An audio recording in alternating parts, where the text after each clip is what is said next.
For more, let's cross to Marseille in the south of France. Journalist Lea Chamboncel, host of the Popol podcast, joins us. Thanks for being with us here on France 24.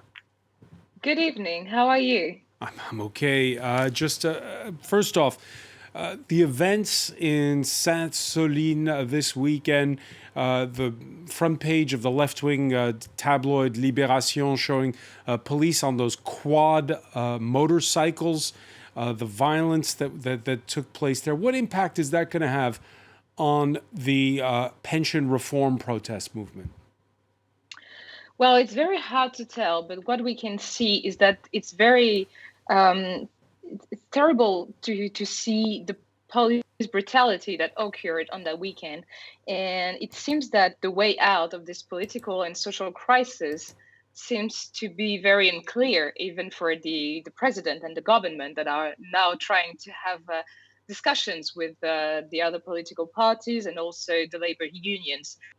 The impact of the violence on the reform itself, I'm not even sure anymore, because what I see in Emmanuel Macron now is such stubbornness to take it till the end. It seems that what occurred this weekend has no impact on the future of the decision on this reform.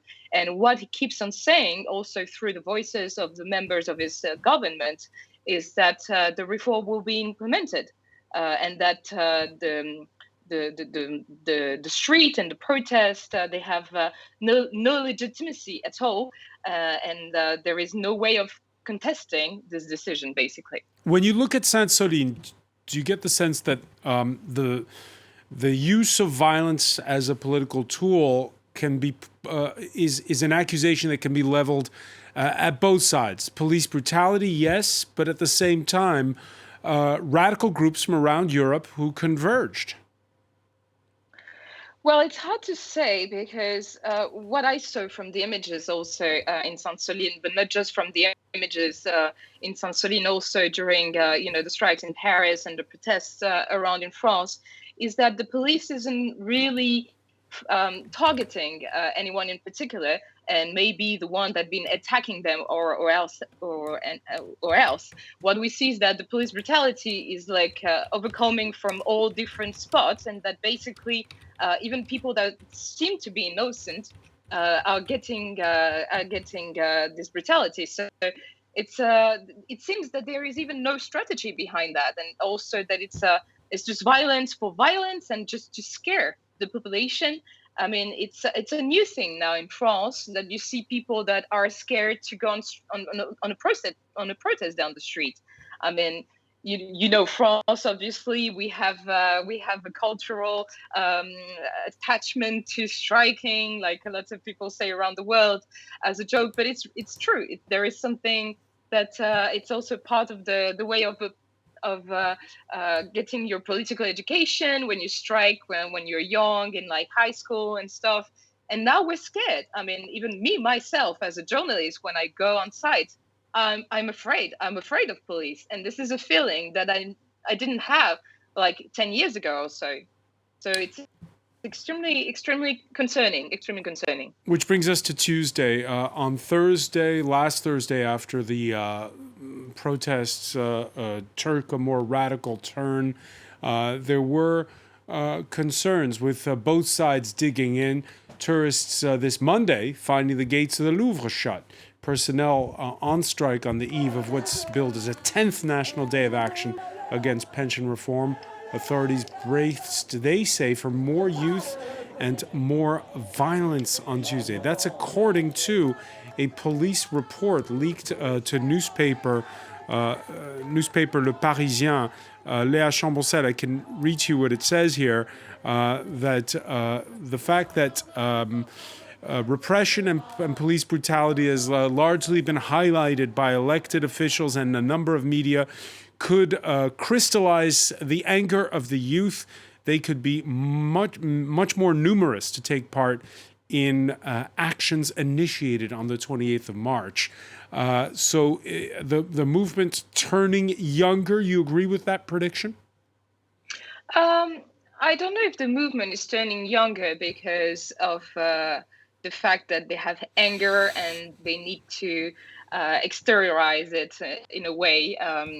I think the youth was already concerned by the reform, and from the very beginning, because we talk a lot about the violences and stuff, but what we forget to say is that people have been protesting against this reform since February, since mid-January, actually. And that initially, even though there were lots of people gathering down the street on strike and during the protests, there were not much violence. I mean, the violence is almost new from like 2 weeks or so. And what I'm like concerned with is that people still want to go and protest. And the response of the government is, well, we're not going to let you do it because, they've been restraining orders also from the préfecture de police on Friday and Saturday evening in Paris so that people could not gather together on the public street. And this is new also.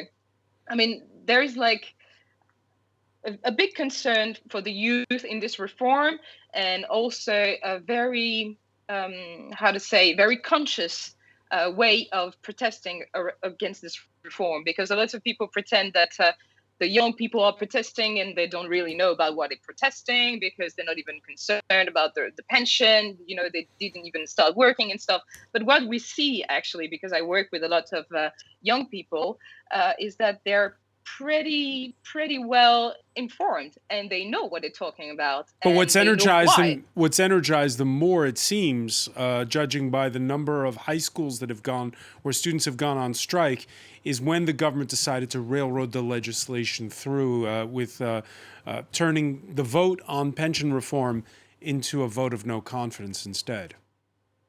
Yeah, well, definitely, and this is what came through the whole population, and even in the union labor and stuff, and everyone is very not agreeing, obviously, with this way of